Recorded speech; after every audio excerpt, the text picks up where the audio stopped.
menanti akan kebangkitan Tuhan Yesus 2000 tahun yang lalu. Engkau yang sudah datang ke dunia ini untuk menyelamatkan setiap kami, supaya kami kembali kepadamu, berkumpul bersama dengan Engkau. Terima kasih Tuhan Yesus, Engkau yang berkuasa atas nyawamu. Engkau memberikan nyawamu, dan Engkau juga yang berkuasa bangkit dari antara orang mati, menunjukkan bahwa Engkau adalah Allah yang hidup, bahwa Engkau adalah Tuhan dan Juru Selamat pembela kami. Kami naikkan syukur kami Tuhan untuk kebangkitan-Mu. Kami ucapkan syukur kami untuk pertolongan-Mu, untuk pengampunan, dan untuk hidup kekal yang sudah Tuhan sediakan bagi kami. Kami menyerahkan ibadah ini dari awal sampai selesainya ke dalam tangan-Mu. Kami percaya Engkau bekerja dengan kuasa-Mu yang dahsyat, sehingga setiap orang yang mendengar, setiap orang yang melihat, Tuhan Engkau yang menjamah hatinya, sehingga mereka boleh dikuatkan, mereka boleh semakin mengasihi Tuhan, pertobatan boleh terjadi. Terima kasih Tuhan Yesus. Kami mau selalu mengucap syukur dalam segala perkara karena kebaikan Tuhan. Pujilah nama-Mu. Kami berdoa di dalam nama Tuhan Yesus. Haleluya. Salam sidang Jumat Hope Family. Salam. Baik yang ada di gereja, yang ada di rumah sedang live streaming, maupun yang ada di perjalanan dan dimanapun Anda berada, yang di luar kota maupun di luar daerah Semarang. Mari kita akan memasuki ibadah Paskah kita pada pagi hari ini. Mari kita bersama-sama akan persiapkan hati, pikiran kita, pendengaran kita hanya untuk Tuhan Yesus. Mari kita akan sembah Tuhan, sebab hanya Yesus yang layak kita sembah, sebab hanya Tuhan Yesus yang layak kita tinggikan, sebab Dia yang sudah rela mati buat kita, dan hari ini Dia bangkit bagi kita. Mari kita akan memperingati semuanya itu, karena Tuhan bangkit bagi kita untuk memberikan kemenangan demi kemenangan. Mari kita akan berdoa yang seperti Tuhan Yesus ajarkan kepada kita. Mari kita berdoa. Bapa kami yang ada di surga, dikuduskanlah nama-Mu, datanglah kerajaan-Mu, jadilah kehendak-Mu di bumi seperti di surga. Berikanlah kami pada hari ini makanan kami yang secukupnya, dan ampunilah kami akan kesalahan kami, seperti kami juga mengampuni orang yang bersalah pada kami. Dan janganlah membawa kami ke dalam pencobaan, tetapi lepaskanlah kami daripada yang jahat. Karena Engkau-lah yang mempunyai kerajaan dan kuasa dan kemuliaan sampai selama-lamanya. Amin. Mari kita akan menyembah Tuhan, sebab Dia yang layak menerima pujian. Sebab kita bersyukur bahwa Allah hebat, Allah yang kita miliki adalah Allah yang dahsyat. Dia sungguh baik, beramat baik bagi kita semuanya. Kami mau menyembah-Mu Tuhan Yesus. Kami mau tinggikan nama-Mu Tuhan. Sebab dengan apakah kami balas kasih-Mu yang mulia, selain pujian kami, selain hidup kami hanya bagi Engkau Tuhan. Sungguh kami bersyukur kepada-Mu Tuhan.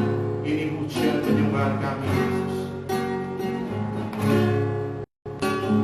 Betapa dahsyat Engkau Tuhan, Pencipta segala yang ada.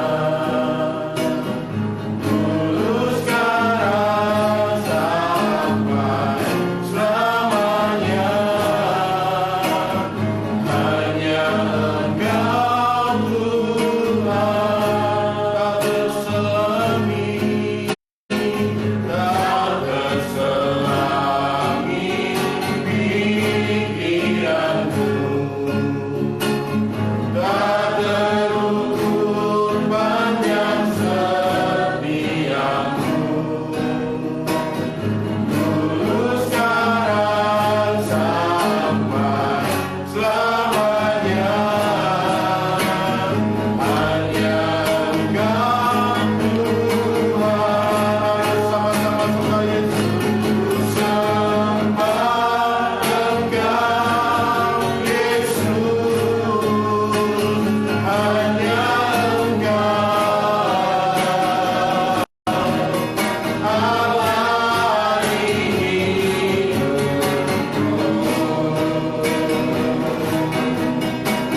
Tuhan. Kami memiliki Allah yang seperti Engkau Yesus, betapa dahsyat Engkau Tuhan. Betapa dahsyat Engkau Tuhan, mencinta segala yang ada. Dulu, sekarang, sampai selamanya, hanya Engkau Tuhan.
muliakan nama-Mu. Sebab kami ada hanya untuk menyembah. Terima kasih.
Kami sidang Jumat-Mu, Yesus. Kami mau lebih lagi masuk dalam hadirat-Mu.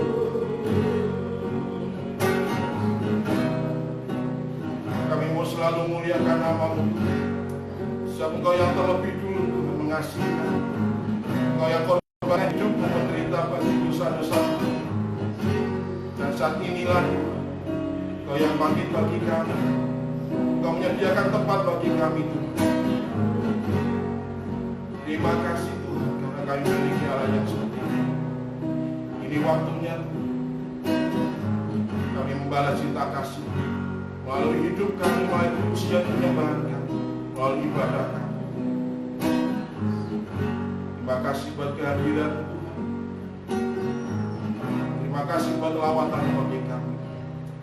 Saat ini siapapun kami yang mendengar, kami yang menaikkan pujian, Roh Kudus menjamah setiap kami. Terima kasih Yesus. Kami siap Tuhan dari puji muliakan nama-Mu sampai sempurna. Terpujilah nama-Mu Tuhan Yesus, kekal sampai selama-lamanya. Haleluya. Amin.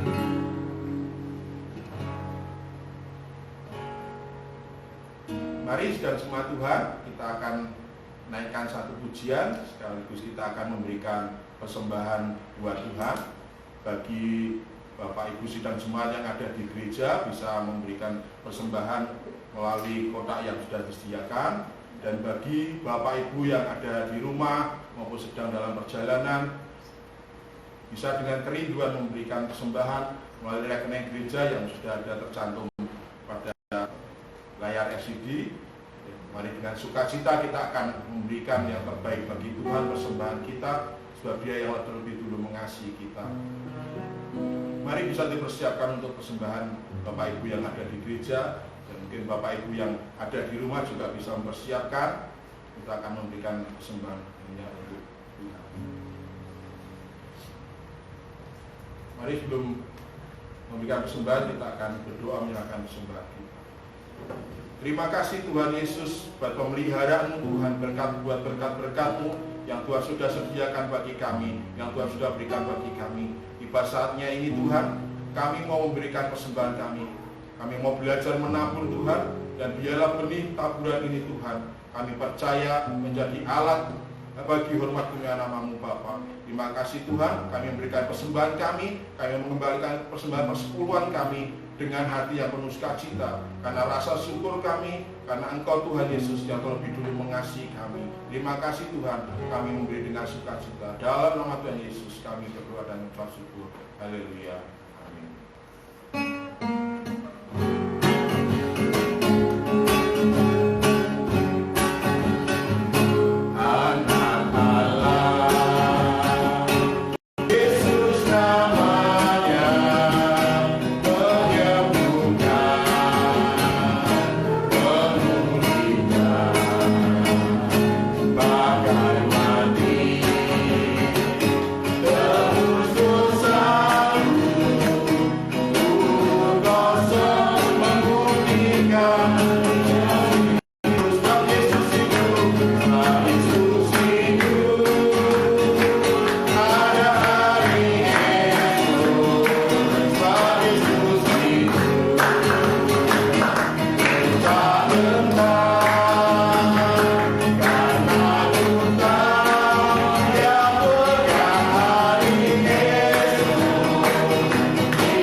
Bisa memiliki karakter seperti Yesus.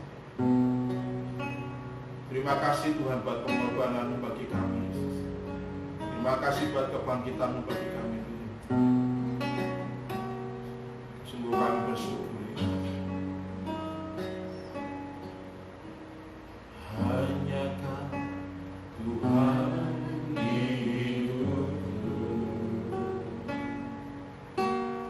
Kau berikan hidup yang baru. Darah-Mu menyucikan, pulihkan hidupku. Kunyatakan Kaulah segalanya, Kaulah sumber pengharapan kami. Engkaulah sumber pengharapan.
Hanya Engkaulah Tuhan dalam hidup kami, Yesus.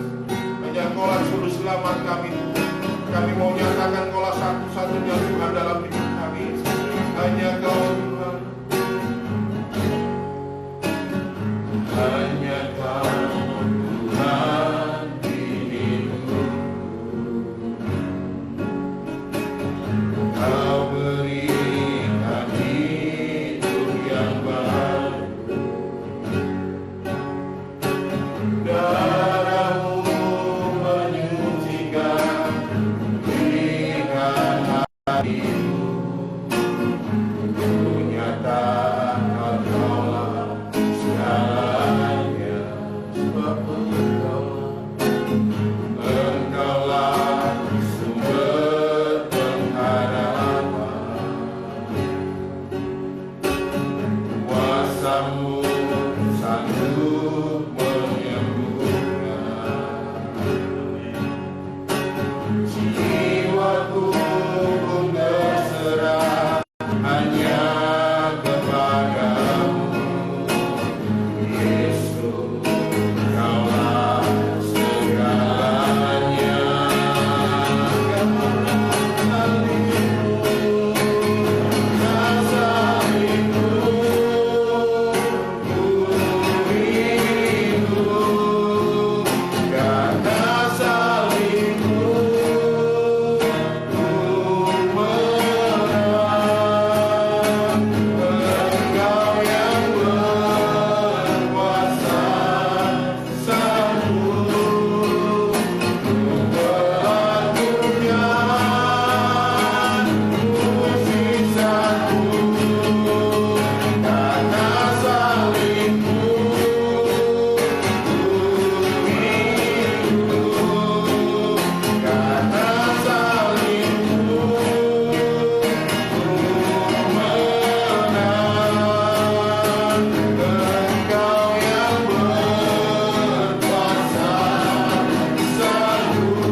Kami mengucap syukur Tuhan di hari kebangkitan, di hari kemenangan ini.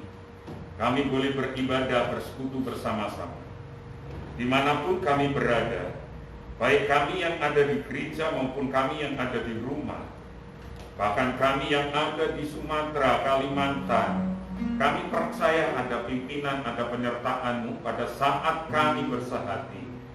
Kami dipisahkan oleh ruang dan jarak, tetapi kami percaya Roh Tuhan yang menyatukan kami. Berbicaralah kepada kami, sehingga kami mengerti bahwa hidup yang kami hidupi adalah hidup yang di dalam kemenangan. Terima kasih Tuhan Yesus. Dalam nama Tuhan kami Yesus Kristus kami berdoa dan mengucap syukur. Haleluya. Amin. Shalom Bapak Ibu. Salam sejahtera di dalam nama Tuhan kita Yesus Kristus. Kita bersyukur hari ini kita kembali beribadah, dan shalom untuk jemaat yang ada di rumah.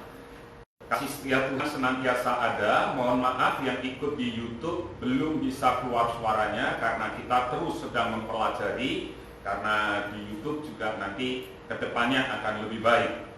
Jadi ada beberapa hal yang memang kita harus patut bersyukur karena ini adalah hari di mana Tuhan bangkit. Jumat Tuhan disalibkan dan hari ini Tuhan bangkit. Tema yang hari ini mau saya sampaikan berbicara tentang kubur kosong bukan omong kosong. Berbicara tentang harapan, perubahan, dan amanat. Yang terambil dari Injil Yohanes pasal 20 ayat 1 sampai ayat yang ke-18. Ada banyak hal yang akan kita pelajari bersama-sama. Tujuan dari khotbah ini saya mau sampaikan Bapak Ibu, kenapa? Karena ini penting. Ini masalah doktrin, masalah dasar. Ada orang yang Yesus itu tidak disalibkan, Yesus itu digantikan orang. Masa orang mati bisa bangkit, apalagi sudah hari ketiga. Ingat kisah tentang Lazarus. Lazarus juga sudah mati 3 hari, juga bisa dibangkitkan. Itu dengan kuasa Tuhan. Tapi hari ini Tuhan Yesus membuktikan bahwa dia tidak membual, bahwa dia tidak bohong, bahwa kubur itu benar-benar kosong dan dia bangkit. Ada 2 tujuan yang ingin saya sampaikan. Pertama, kita akan belajar bagaimana peristiwa kebangkitan Kristus bukan peristiwa kebohongan, namun sebuah peristiwa yang nyata. Hari ini di status WA saya tulis dengan 1 kalimat, kubur yang kosong itu, dia bangkit berarti dia tidak membual. Yesus tidak pernah berbohong. Apa yang disampaikan bahwa dia akan mati dan dia bangkit itu terbukti hari ini. Bahkan Alkitab mengatakan, tidak hanya Alkitab, tetapi sejarawan-sejarawan yang hidup sejaman dengan Tuhan Yesus juga membuktikan bahwa Yesus disalibkan, mati, dan dibangkitkan. Yang kedua, kita akan belajar dan menerapkan makna dari kebangkitan Kristus bagi kehidupan kita. Tidak hanya kita akan membuktikan bahwa Yesus itu benar-benar mati, bangkit, tetapi makna dari kebangkitan itu apa yang akan kita pelajari. Saya mau sampaikan ini penting. Kalau kita berbicara, renungan kita harus dibaca secara keseluruhan. Ingat, saya terus ajar Anda, memang nats kita terambil dari Injil Yohanes, tetapi di nats yang lain, di Matius pasal 28 ayat 1 sampai 10, Markus 16 ayat 1 sampai 8, Lukas 24 ayat 1 sampai 12. Ini berbicara juga tentang kebangkitan Tuhan. Jadi kita harus melihat Injil, keempat Injil secara keseluruhan. Jadi saya mau sampaikan ada 3 tahap. Slide saya semalam saya sudah mulai kurangi, kurang lebih ada 50-an slide. Jadi mohon Bapak Ibu bisa memahami karena ini hal yang sangat penting sekali. Tolong perhatikan, ada saya bagi menjadi 3. Yang pertama itu saat Maria ada di luar kuburan. Jadi Maria datang ingin mengunjungi Tuhan Yesus di hari kemenangan ini, tapi dia melihat kubur Yesus kosong. Itu di luar kuburan. Lalu yang kedua, saat Maria berada di dalam kuburan, berjumpa dengan malaikat dan berjumpa dengan Tuhan Yesus. Itu babak yang kedua. Kenapa ini mau saya sampaikan Bapak Ibu? Sebetulnya kalau Bapak Ibu di awal tahun saya sudah menyampaikan ini, sebetulnya ini mau dibikin drama.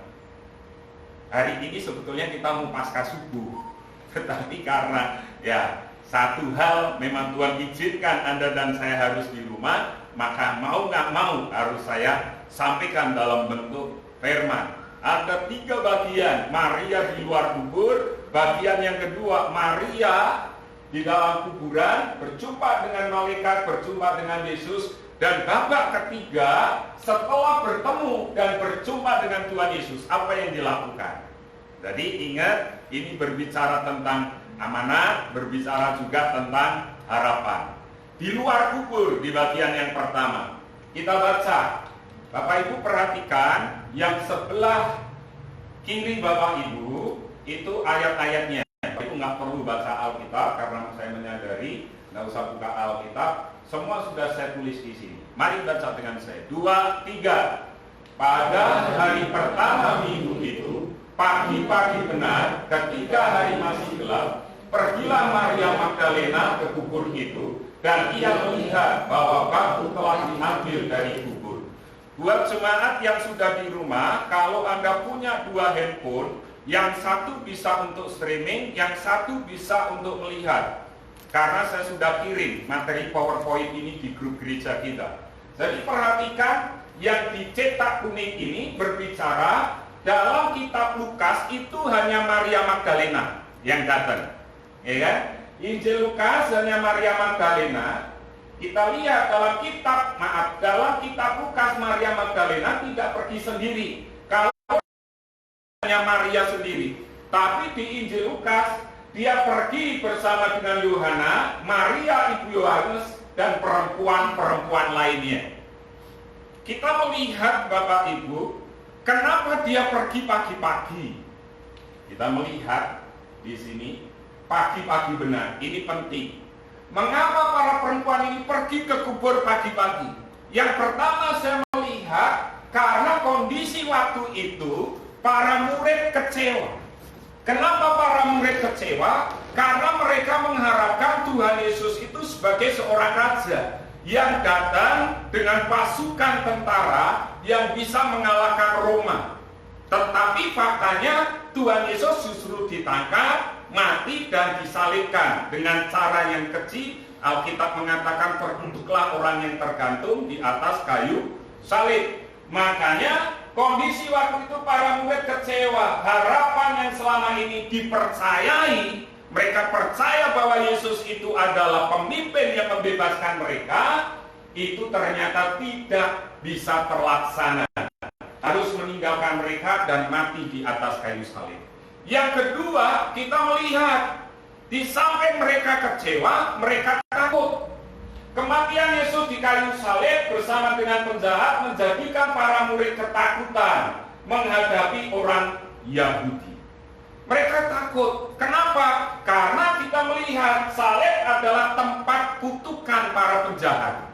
Artinya mereka ketakutan, mereka menganggap bahwa Yesus itu juga seorang penjahat karena matinya disalib dengan cara seperti itu.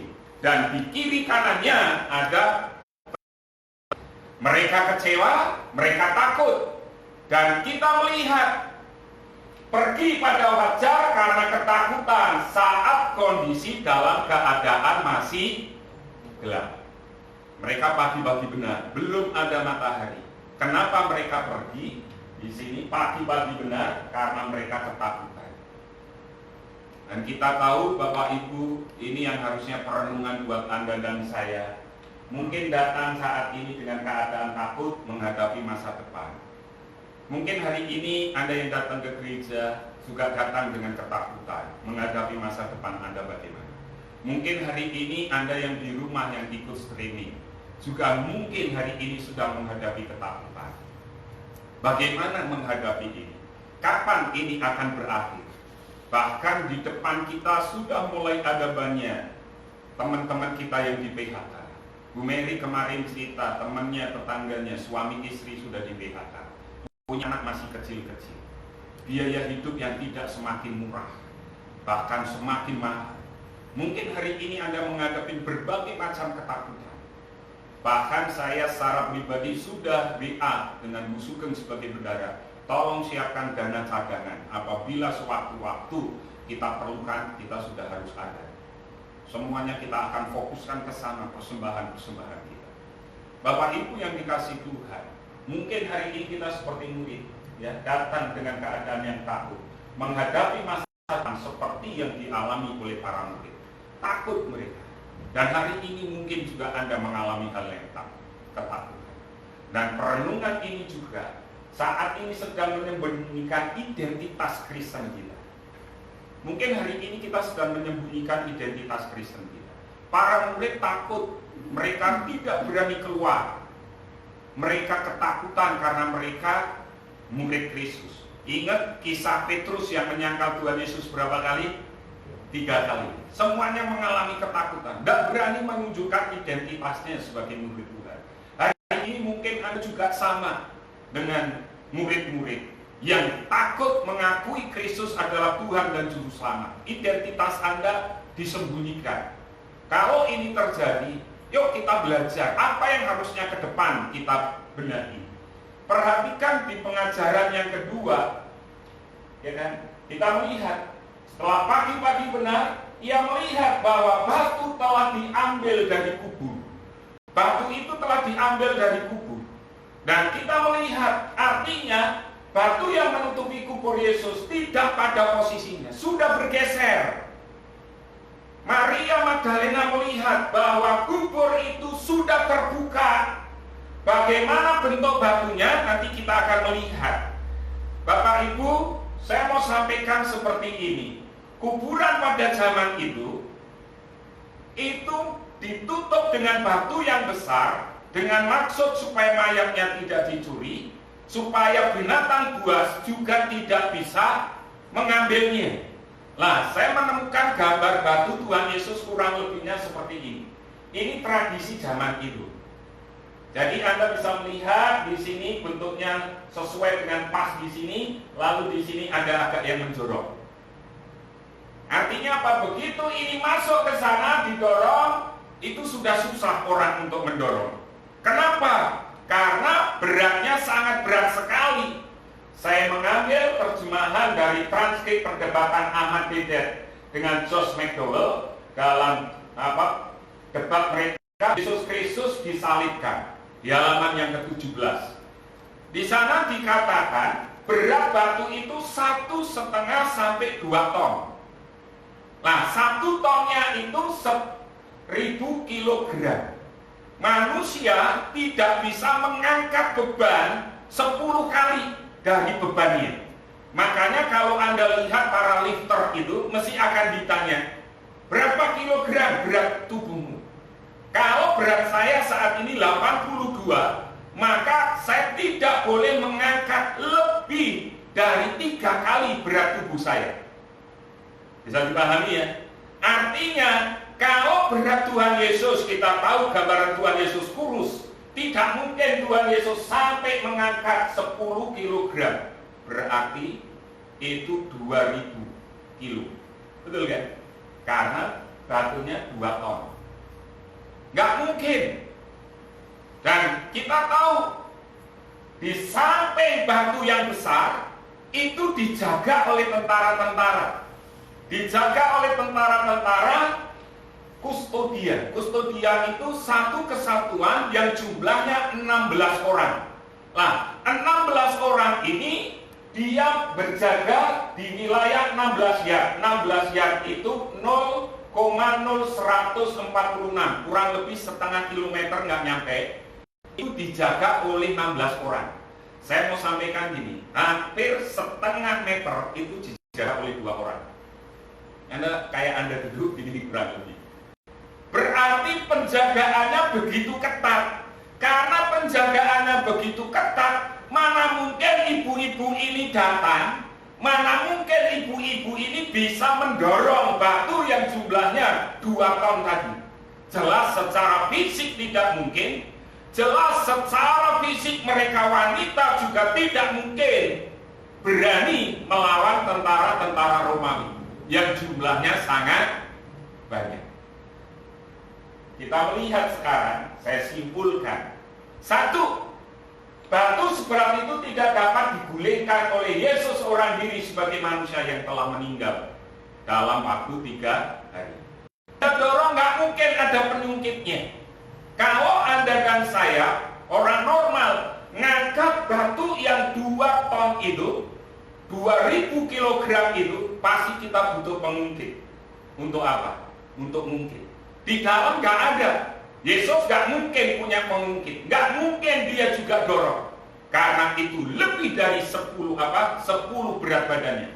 Itu nggak mungkin kuat. Yesus berada dalam kubur sehingga sulit untuk mendorong dan tidak ada titik pengungkitnya. Yang kedua, kita melihat dengan penjagaan yang ketat tentara Romawi, tidak mungkin orang dapat dengan leluasa masuk hingga mencuri mayat Tuhan Yesus Kristus. Coba Pak Cian membacakan saya di Kisah Rasul 16 ayat 27. Kisah Rasul 16 ayat yang ke-27. Ini perbandingannya.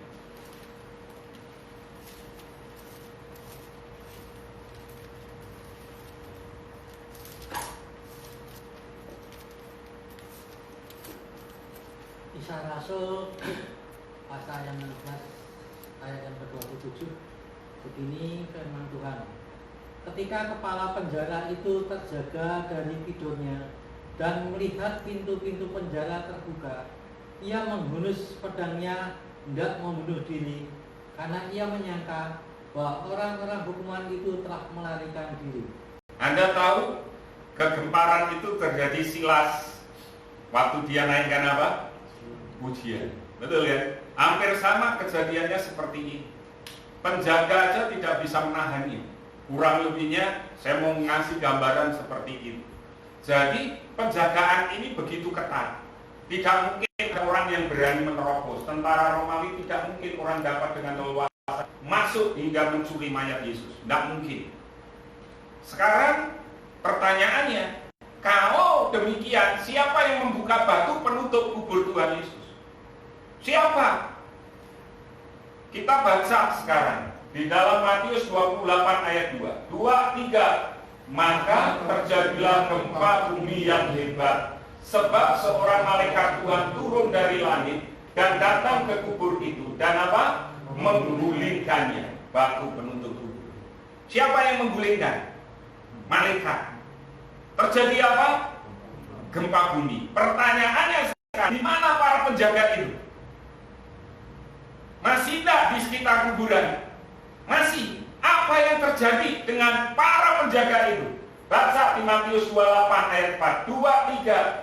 Penjaga itu gentar, ketakutan dan menjadi karena kedahsyatan Tuhan. Ingat kedahsyatan yang terjadi waktu Silas naikkan pujian di penjara. Pintu gerbang, pintu penjara semuanya apa? Terbuka. Apa yang terjadi? Penjaga itu mau bunuh diri.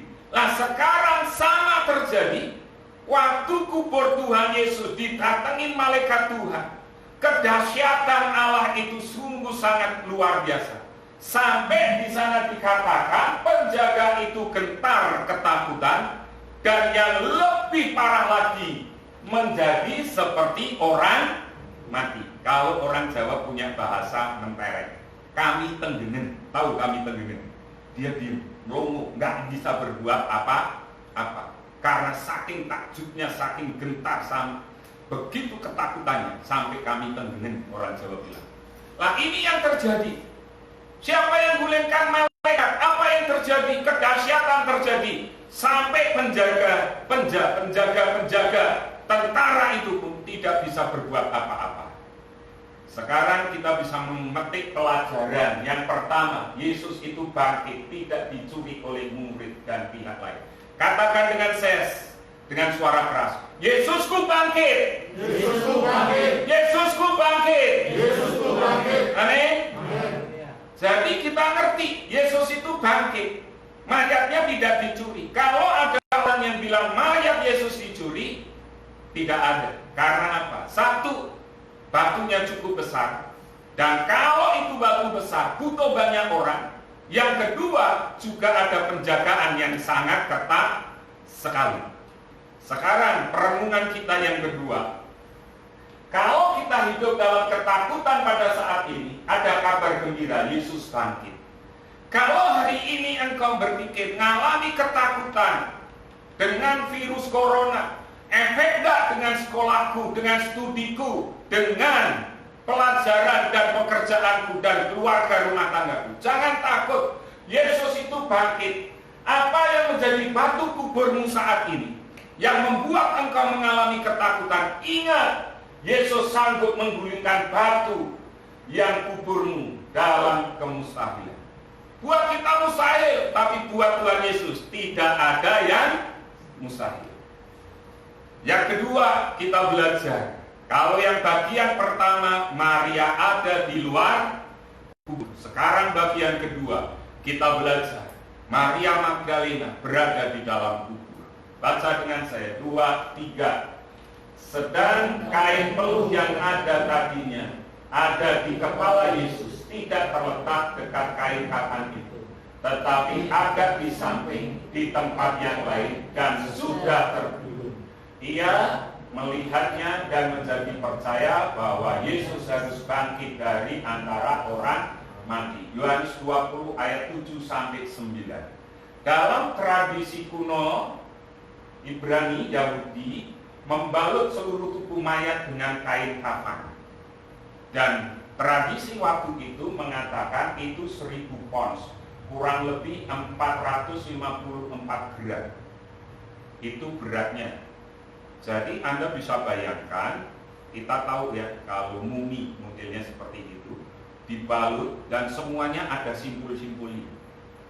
Artinya dengan kain yang begitu banyak melilit tubuh Tuhan Yesus untuk dikafanin itu, lalu masih ada ikatan-ikatan simpul-simpulnya, tidak memungkinkan orang untuk bisa terikat. Ingat ya, kalau pernah Anda lihat pesulap diikat macam-macam, dia lalu dalam waktu sekian detik bisa membuka kunci, membuka ikatan. Ingat, itu hanya karena pasti ada simpul yang memang sengaja dibuat mudah supaya dia bisa melepaskan dirinya.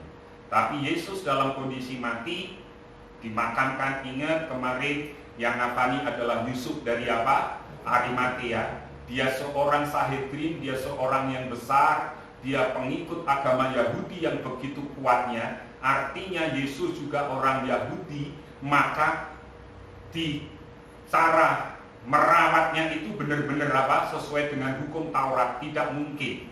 Artinya ikatan simpulnya juga kuat, tali yang dililitkan juga banyak. Ingat, Yusuf Arimatea juga orang yang sangat kaya. Jumat Agung kemarin sudah kita bahas. Nah, sekarang kita lihat berat kain kafan itu 100 pons dengan ikatan yang pada ujung-ujungnya, simpulnya tetap diikat, ya. Jadi kita melihat sekarang siapa yang bisa membuka kain kafan itu. Ini kan yang ditanyakan.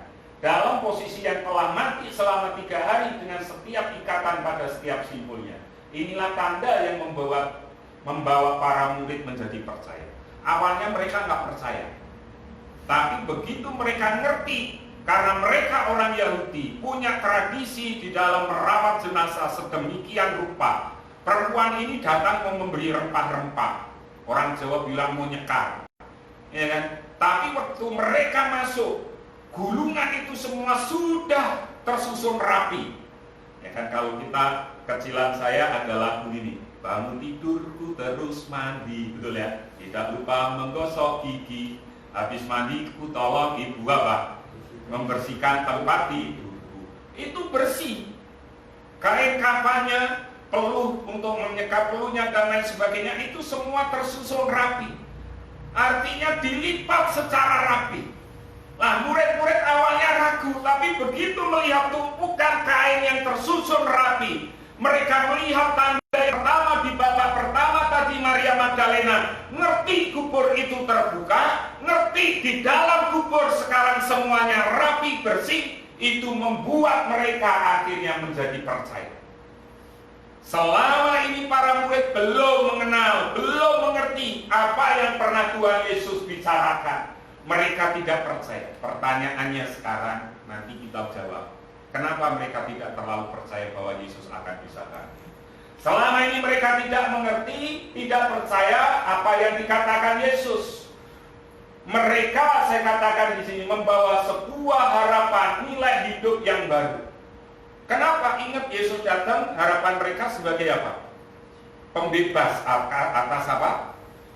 Penjajahan tentara Roma. Tapi Yesus mati. Mereka kecewa. Mereka kecewa. Kenapa pertanyaannya? Pemikiran seperti apa yang dimiliki oleh para murid sebelum kebangkitan? Jadi mereka ikut Tuhan Yesus 3,5 tahun. Apa sih yang mereka harapkan? Ini yang mereka harapkan. Baca dengan saya Matius 20 ayat 21. 2, 3. Maka datanglah ibu anak-anak Zebedius serta anak-anaknya itu kepada Yesus, lalu sujud di hadapannya untuk meminta sesuatu kepadanya. Kata Yesus, apa yang kukehendaki? Jawabnya, berilah perintah supaya kedua anakku ini boleh duduk kelak di dalam kerajaan, yang seorang di sebelah kananmu dan yang seorang lagi di sebelah. Jadi murid-murid ini Waktu ngikut Yesus, apa dalam pikiran mereka? Kekuasaan, jabatan, kekayaan, kejayaan. Ini yang mereka pikirkan. Murid-murid gak pernah dengarkan kalau nanti Yesus bisa bangkit. Enggak. Buat mereka, bagaimana mereka punya kekuasaan. Buat mereka ngikut Yesus, apa jabatan yang nanti akan didapat. Buat apa mereka ngikut Yesus? Berbicara tentang kejayaan. Ini yang terjadi dalam pola pikir mereka. Makanya begitu kubur Yesus terbuka, mereka nggak percaya. Tapi waktu mereka masuk, mereka ngerti jenazah itu dirawat sedemikian rupa, baru mereka percaya bahwa Yesus itu bangkit. Kalau kita ikut Tuhan Yesus hari-hari ini, apa yang Anda harapkan? Kalau hari ini engkau ikut Tuhan Yesus, apa yang engkau inginkan? Banyak orang yang hari ini saya mau sampaikan Bapak Ibu, dengan situasi kondisi seperti ini, saya bersyukur. Kenapa? Hari ini akan memurnikan jemaat yang benar-benar setia kepada Tuhan atau tidak. Jemaat yang hanya Kristen KTP, Kristen tanpa pertobatan. Hari ini sudah mulai dimurnikan. Hari ini sudah mulai dimurnikan. Bahkan hari ini saya mulai melihat satu hamba Tuhan nyerang hamba Tuhan yang lain. Ini bukan hamba Tuhan yang kecil, tetapi hamba Tuhan yang besar, yang punya pengikut yang banyak. Dan saya sebagai gembala di Hope Family, saya ingatkan satu hal. Ingat kisah tentang Petrus. Waktu Tuhan Yesus tanya, siapa aku? Petrus menjawab apa? Engkau Mesias. Dipuji Tuhan Yesus? Dipuji. Karena pengakuanmu itu, akan aku dirikan jemaat. Disebut Petra. Dari pengakuan itu akan dibangun jemaat. Tapi Anda ingat, setelah kejadian itu beberapa waktu, Petrus narik Tuhan Yesus, membisikin Tuhan Yesus, jangan ke Yerusalem, orang akan membunuh engkau. Apa yang dikatakan oleh Tuhan Yesus? Tuhan Yesus menghadap, mengatakan apa? Hei iblis, enyahlah engkau. Di satu sisi dia dipuji, di satu sisi dia dihardik Tuhan, karena ada iblisnya. Ingat, mungkin saat ini satu hamba Tuhan dipakai oleh Tuhan. Saya tidak nyebutin yang lainnya dipakai oleh setan. Tetapi kita harus ingat, masing-masing punya kapasitasnya. Yang penting, saya ingatkan Hope Family, jemaat, dimanapun engkau berada, nggak usah terpengaruh dengan ajaran macam-macam. Fokuslah engkau di dalam pengenalanmu secara Tuhan. Tuhan nggak pusing-pusing dengan doktrin. Waktu engkau membaca Alkitab, merenungkan Alkitab secara pribadi, engkau akan menemukan Tuhan. Itu aja. Jadi mari kita belajar hari ini. Tuhan sedang memurnikan gerejanya. Kalau hari ini saya sering dengar, oh jemaat ini banyak karena apa? Karena dibantu dengan sembako dan lain sebagainya.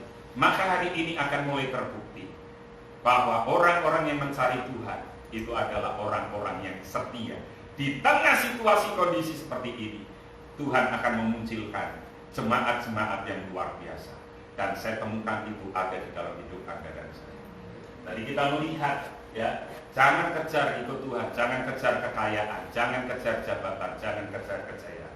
Ikut Tuhan, cukup ikut Tuhan. Lainnya pikir di belakang. Kita melihat sekarang, dengan posisi kain kafan yang terletak sangat rapi, membuktikan bahwa Yesus itu dibangkitkan. Mengapa Yesus harus dibangkitkan? Ini kan pertanyaan. Banyak orang yang tanya, kenapa sih Yesus dibangkitkan? Saudara-saudara kita juga tanya, kenapa Yesus dibangkitkan? Kan yang mati Yudas, yang rupanya mirip dengan Tuhan Yesus dan lain sebagainya. Kenapa Yesus dibangkitkan? Pelajaran yang kedua buat Anda dan saya. Yesus itu bangkit menunjukkan bahwa dia adalah Tuhan yang tidak pernah ingkar janji dan dia memberikan nilai yang baru bagi hidup. Yesus bangkit menunjukkan dia Tuhan dan dia memberikan nilai yang baru dalam hidup Anda dan saya kepada semua orang yang percaya kepada dia. Janji seperti apa yang Tuhan janjikan di dalam kebangkitan itu? Satu, berbicara tentang apa di sini? Musuh. Iblis dan maut sudah dikalahkan. Di dalam 1 Korintus 15 ayat 57. Hei maut, di manakah sengatmu? Nggak ada. Artinya kematian buat Anda dan saya tidak mengkhawatirkan. Kemarin di dalam ibadah tutup peti Badarmo, saya sampaikan gini. ada rekan kita, karena kalau di dalam sistem QWERTY itu antara D sama S itu kan berdekatan. Dia nulis kalimat ikut berduka cita, salah nulis mejetnya jadi apa? S, ikut bersuka cita. Saya mau bilang, kan keluarga diskusi, bahkan kami tertawa. Kita sebagai anak Tuhan harusnya berduka cita atau bersuka cita? Harusnya bersuka cita, itu yang benar. Cuma kadang kita ini nggak berani. Kita ini masih punya perasaan, loh kok bersuka cita, wong itu meninggal.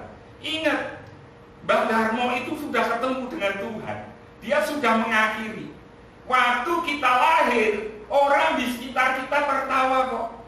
Waktu Levita lahir, saya senang, saya tertawa. Tapi Levitanya apa? Menangis. Waktu nanti saya mati, Levita bisa nangis, sayanya yang apa? Tertawa. Itu yang harusnya dirubah. Kita ini bersuka cita karena rekan kita, sepelayanan ibu kita, nenek kita, dia ketemu dengan Tuhan, sukacita.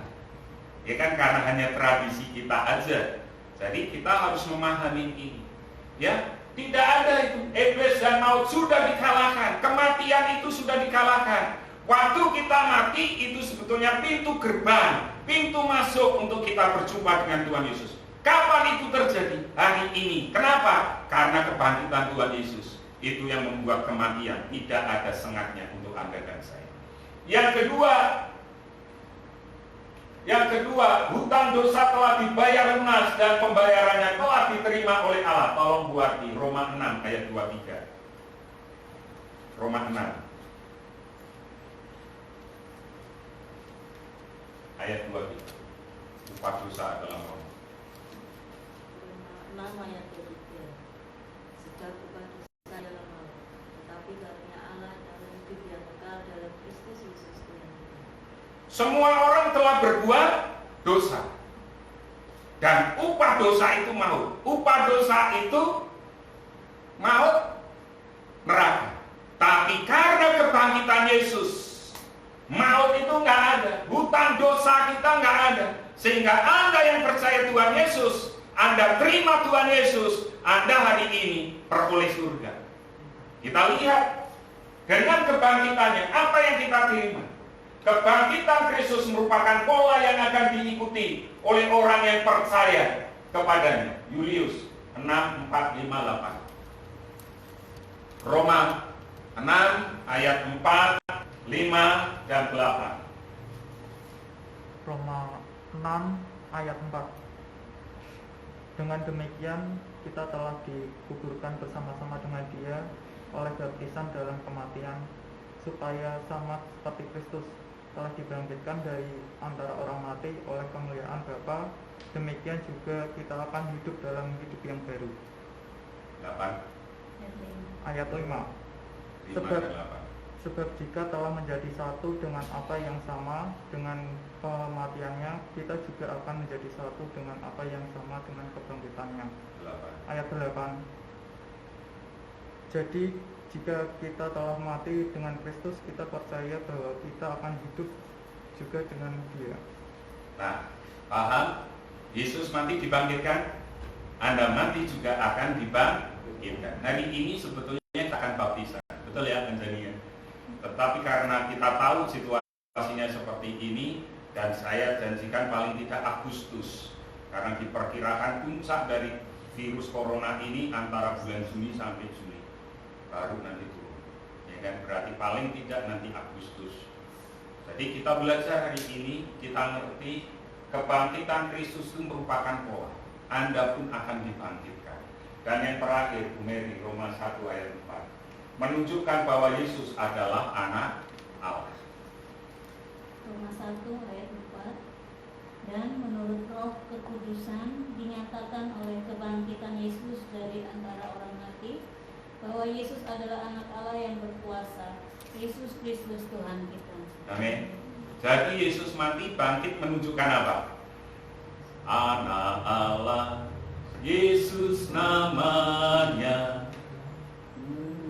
bukan memulihkan. Tadi dinyanyikan ya. menyanyikan pas persembahan. Dia mati, maka ada hari Yesus. Dia anak Allah. Kebangkitannya menunjukkan bahwa dia anak Allah. Sekarang perenungan kita yang ketiga. Selama ini sudah berkali-kali kita datang ibadah minggu. Pertanyaannya adalah mendengar kesaksian saudara kita, ya kan, seiman, tapi tak jarang pula kita belum mengerti kabar gembira Yesus bangkit. Karena apa? Mungkin kita Kristennya tradisi. Karena orang tua kayak di Sora. Saya tanya, Des, kamu lahir sudah Kristen belum? Kayak Bu Mary, Julius, Ya Pak, lahir Kristen. Kristen Pak. Kristen. Ivan, Kristen. Bernard sudah Kristen. Ya kan? Kecuali Anjani. Lukas juga.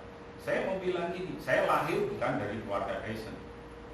Lalu kalau Anda yang lahir dari keluarga Kristen, kayak anak saya lah, kita klaim, mungkin buat mereka nggak ada pengaruhnya Yesus mati, Yesus hidup, nggak, karena itu sebuah tradisi gereja.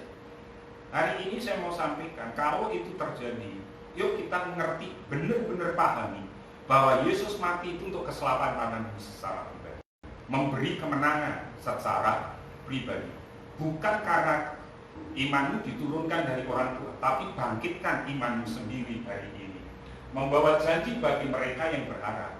Dan kita tahu apa yang menjadi ketidakpercayaanmu saat ini, Yesus sanggup menyatakan kepada kita dalam setiap janji bagi mereka yang berharap.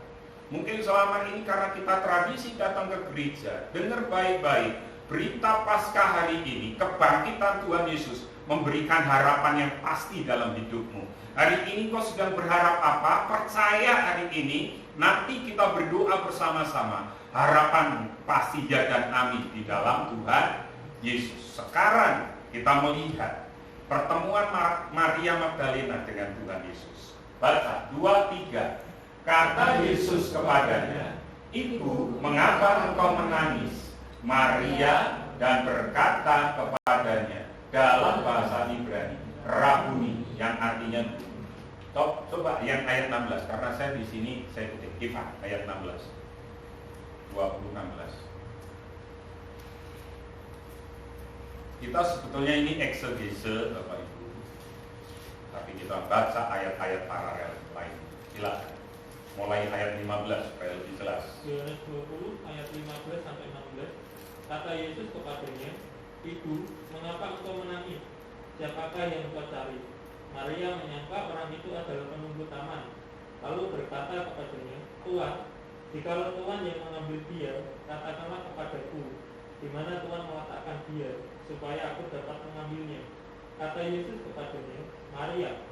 Maria berpaling dan berkata kepadanya dalam bahasa Ibrani, Rabuni, artinya guru. Jadi, sekarang manggil Yesus siapa? Guru. Guru itu saya mau bilang, pemberi petunjuk yang dihormati, yang diteladani, memperbaiki kelakuan. Ingat, dia sudah keluar dari kubur, di luar dia ketemu dengan Tuhan Yesus, dikira Tuhan Yesus itu penjaga kubur.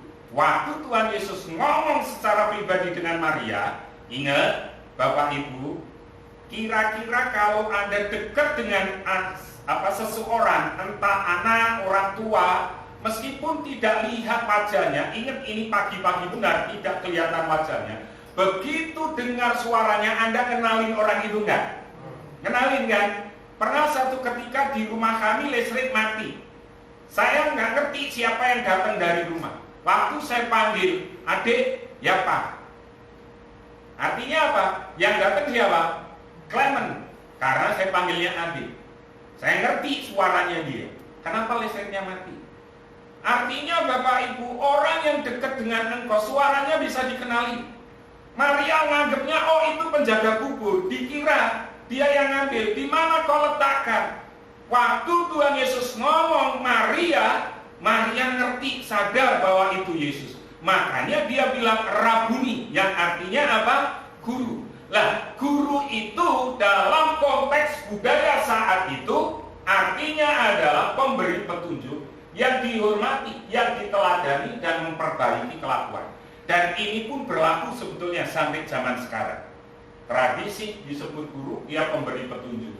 Dia pemberi petunjuk, artinya apa? Kita lihat sekarang Di dalam Matius 15 ayat 9, ahli Taurat itu disebut sebagai guru. Artinya apa? Di sini dikatakan, percuma mereka beribadah kepadaku, sedangkan ajaran yang mereka ajarkan ialah perintah manusia. Mereka nggak beri petunjuk bahwa Yesus itu adalah Tuhan. Kita ngerti, apakah kita sudah mendengarkan Dia untuk meminta petunjuk bagi kehidupan kita? Kalau engkau menganggap Yesus itu guru, sudahkah Anda dan saya minta petunjuk dalam setiap kehidupan kita?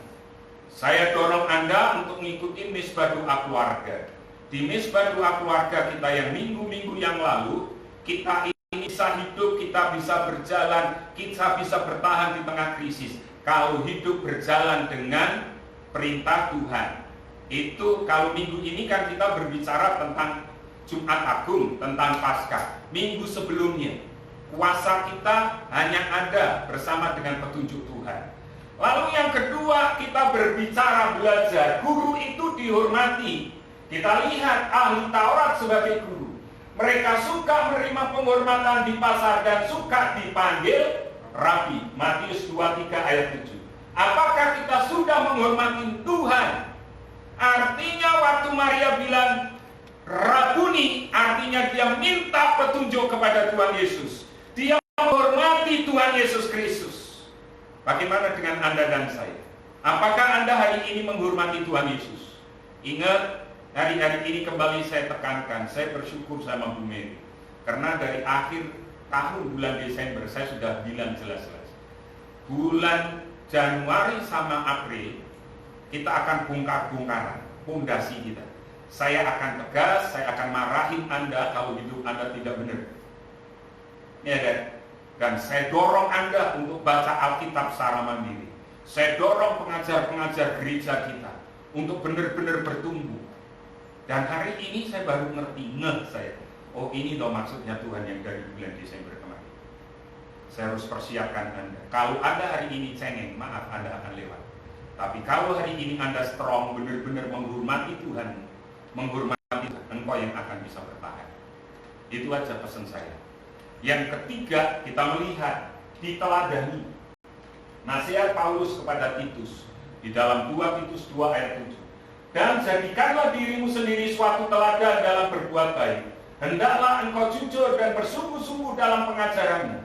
Apa yang kita bisa teladani dalam hidup Tuhan Yesus? Kerjakan itu dalam hidupmu hari ini. Oh, Tuhan Yesus pergi kemana-mana untuk berbuat baik. Hari ini engkau dan saya ditunggu orang untuk engkau dan saya hari ini berbuat baik. Pergi kemana-mana berbuat baik.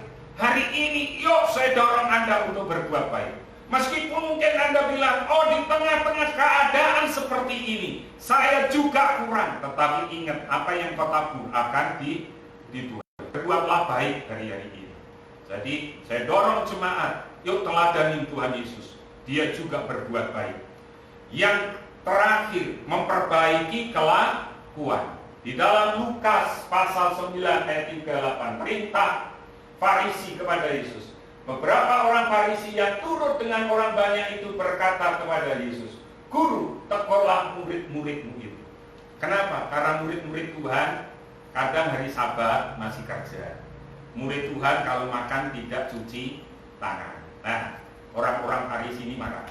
Nah, makanya saya bilang, ini kan tradisi baik. Hari ini dengan virus corona saya bersyukur masyarakat diajak untuk berbuat apa? Baik. Cuci tangan baik loh. Ya, cuci tangan, sering cuci tangan. Pakai masker juga baik. Dan dengan corona ini kondisi udara juga semakin apa? Bersih. Knalpotnya kan mulai berkurang, keluar kan? Berkurang.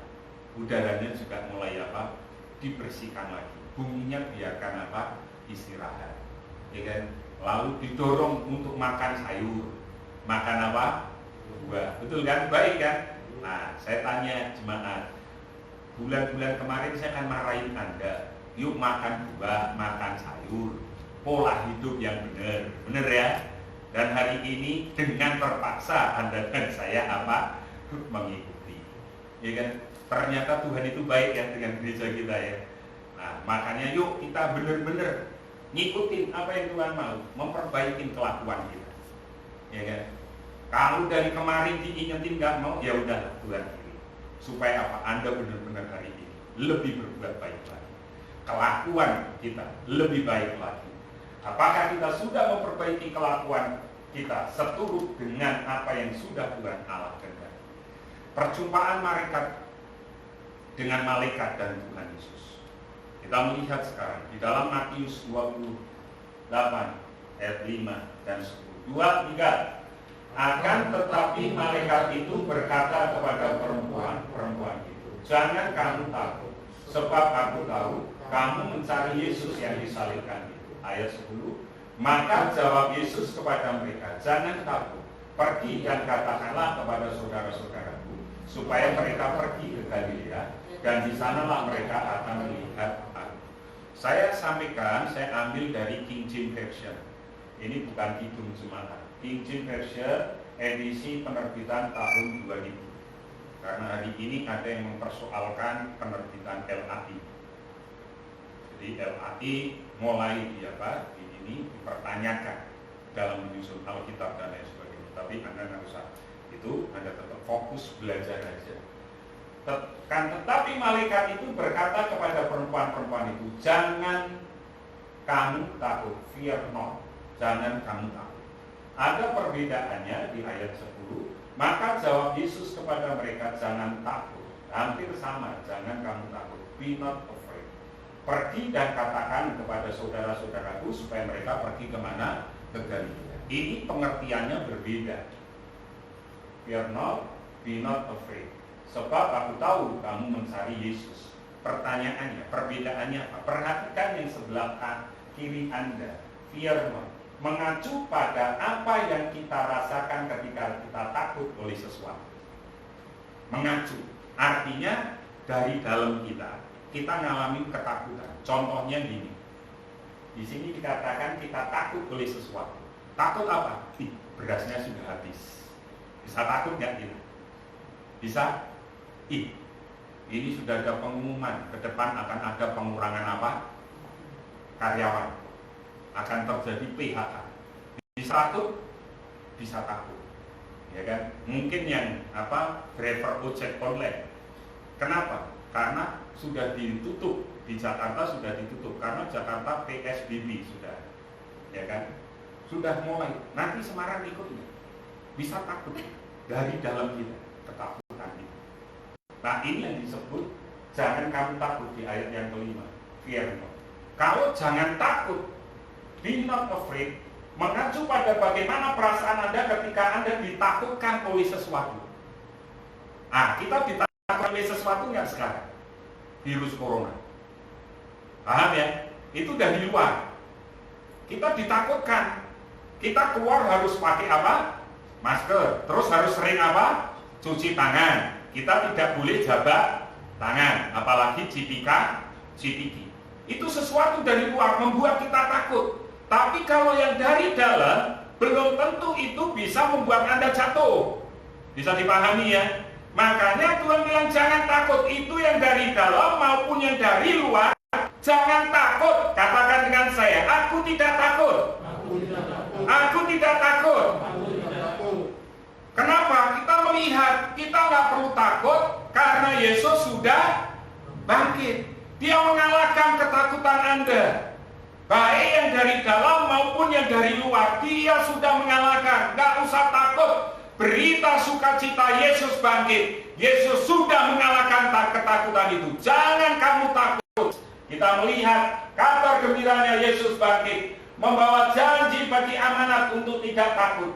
Apa yang menjadi ketakutanmu saat ini? Yesus sanggup.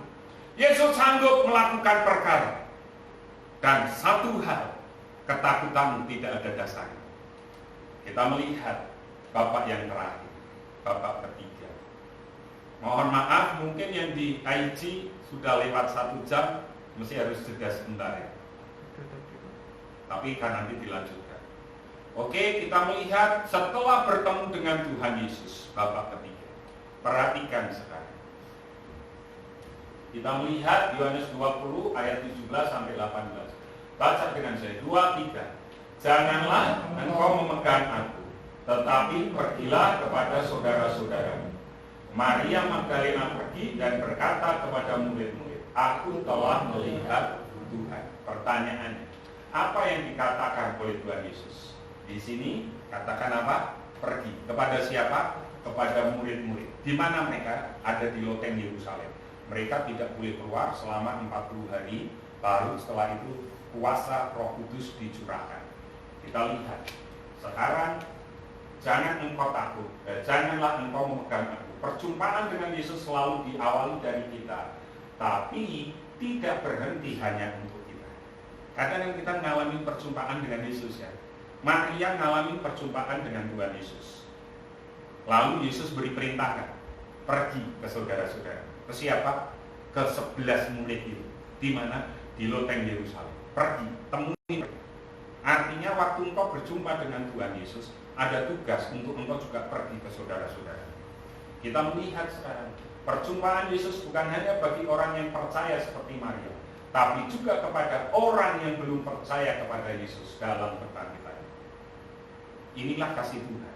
Artinya, kalau engkau nyadari ini kasih Tuhan, bagikan juga kepada orang lain. Bagikan ke orang-orang yang hari ini engkau bawa di kebun anggur. Siapa? Bagikan. Berita Paskah ini kasih tahu ke mereka bahwa Yesus bangkit, membuat kita menang, tidak perlu takut menghadapi apapun. Pelajaran yang ketiga, Yesus itu bangkit, menunjukkan kepada kita agar kita menjalankan amanat Tuhan, sekaligus menyadarkan kita adalah murid yang taat padanya. Kalau Anda murid taat, Anda pergi, Anda menceritakan bahwa Yesus itu sudah bangkit. Perenungan kita, ada kabar gembira, Yesus bangkit, membawa berita sukacita. Hari ini biar kita berkata, aku telah melihat Yesus. Katakan dengan saya, 2, 3. Aku telah melihat Tuhan Yesus. Amin. Jadi berita Paskah hari ini, saya berharap Anda tetap sukacita menghadapi situasi apapun. Bahwa kubur kosong itu bukan omong kosong. Kubur kosong itu membuktikan dia tidak pernah membuat, dia menetapkan janjinya. Kita melihat, mari kita ceritakan kepada rekan, kepada sahabat kita, bahwa Yesus itu benar-benar itu. Yesus bangkit, aku telah melihat. Mari Lukas, kita naikkan pujian ini, meskipun tak kulihat. Nanti Pak Sian akan memimpin kita dalam doa syafaat.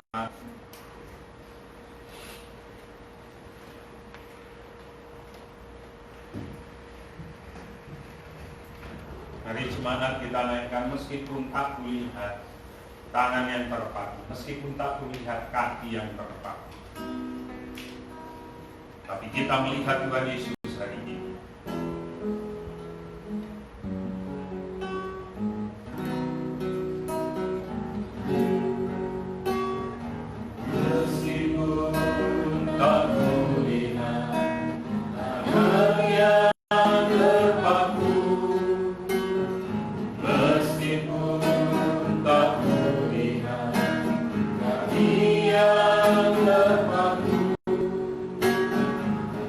Meskipun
jemaat, tak usah takut hari-hari ini.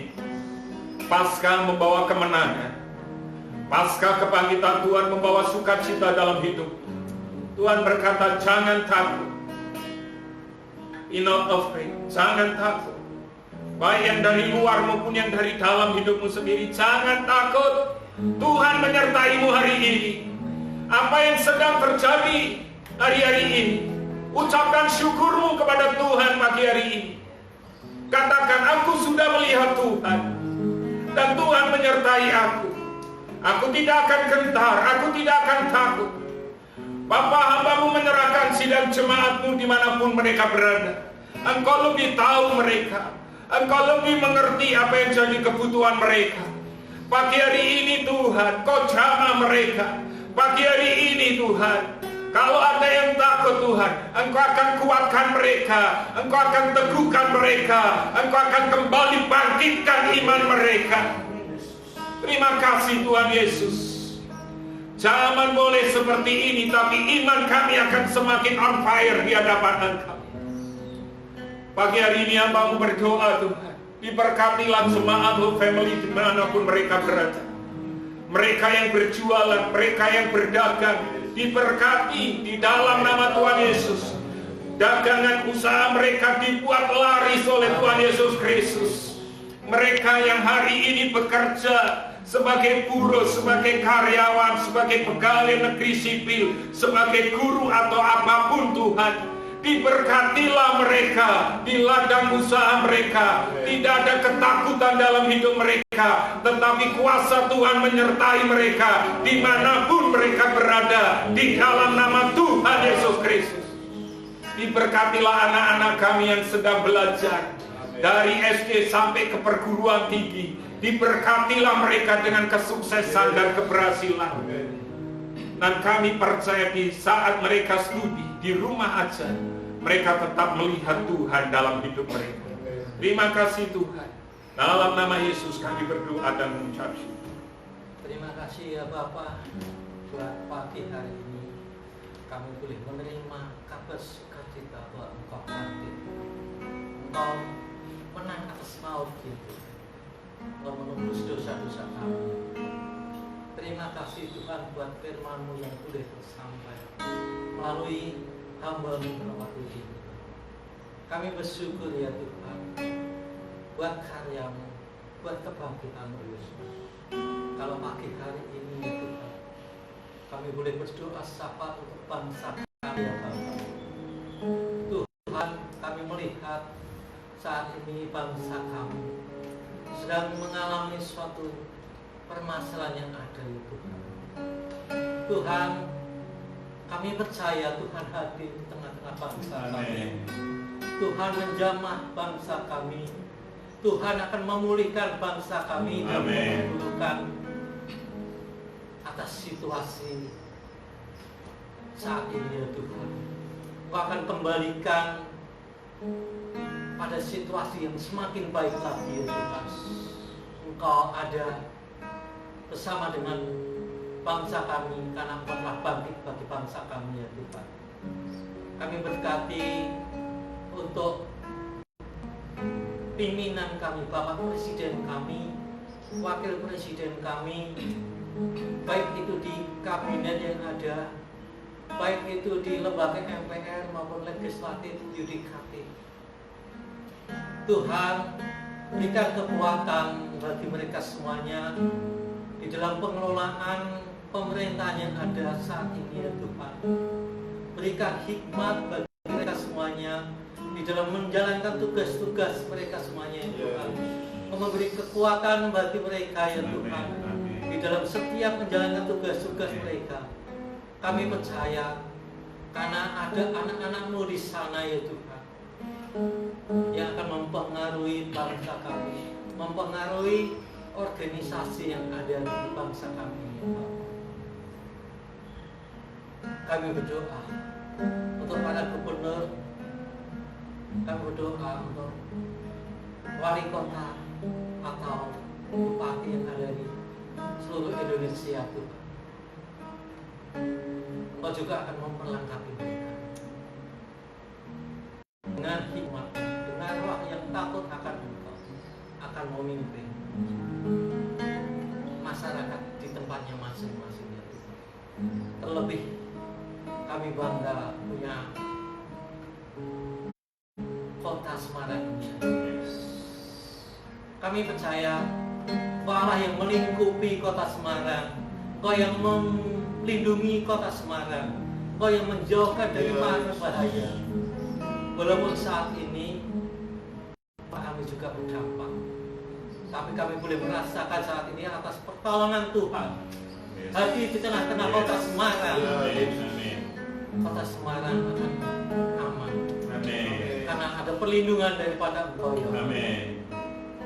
Kami percaya Engkau berkati hingga pemerintahan yang paling bawah, RW, RT kalian. Engkau berkati mereka semuanya. Setiap kepemimpinan biarlah datangnya daripada Engkau. Seperti setiap kebijaksanaan yang diambil biarlah datangnya daripada Engkau ya. Engkau menjauh dari mara bahaya atas lingkungan kami masing-masing. Terima kasih. Kami berkati Tuhan seluruh rangkaiannya di dalam ibadah ini. Bapak ada di sana bersama dengan kami. Terima kasih Tuhan. Kami percaya walaupun kami saat ini ada anjuran untuk stay at home ya Tuhan, untuk kami di rumah saja. Kami boleh merenungkan firman-Mu di saat kami mengadakan mesbah keluarga bagi kami di rumah kami masing-masing. Kami boleh mengerti akan firman-Mu.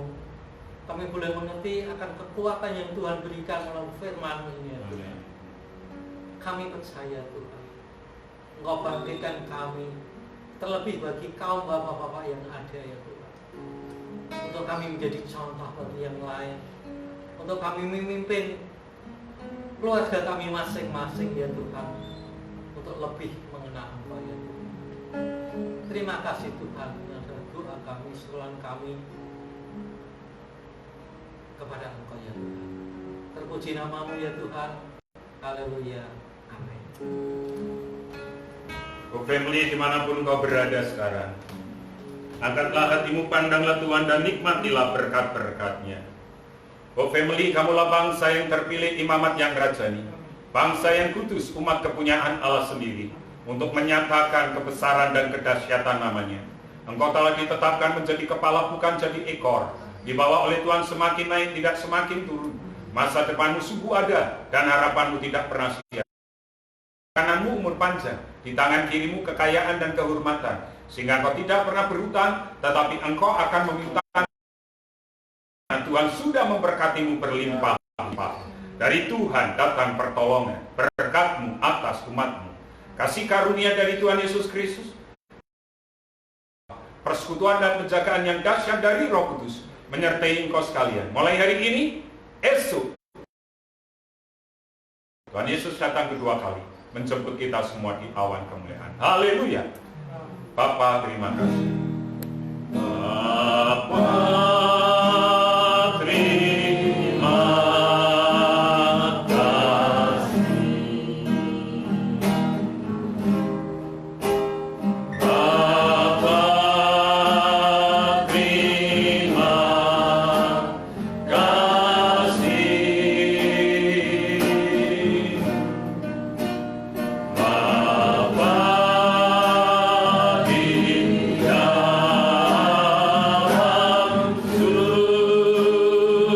surga, Tuhan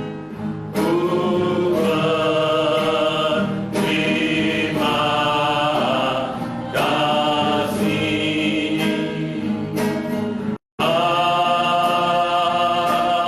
Amin. Silakan duduk dan ambillah saat teduh.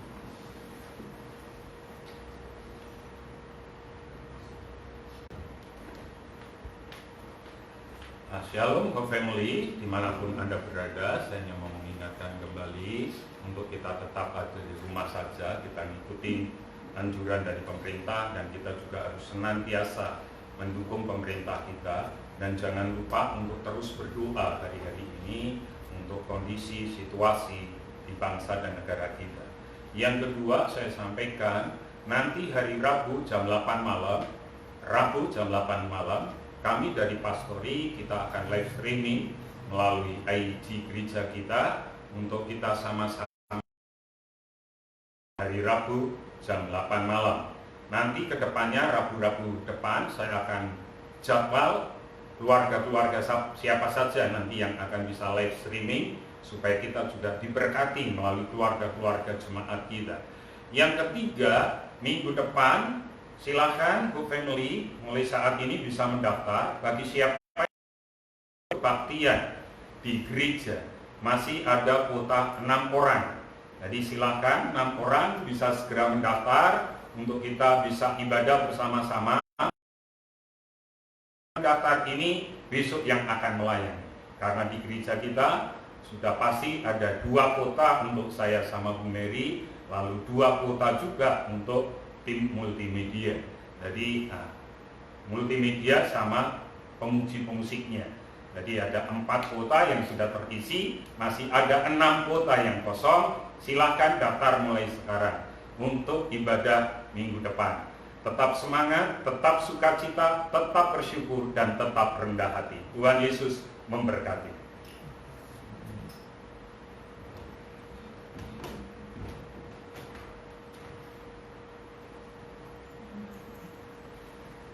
Sudah?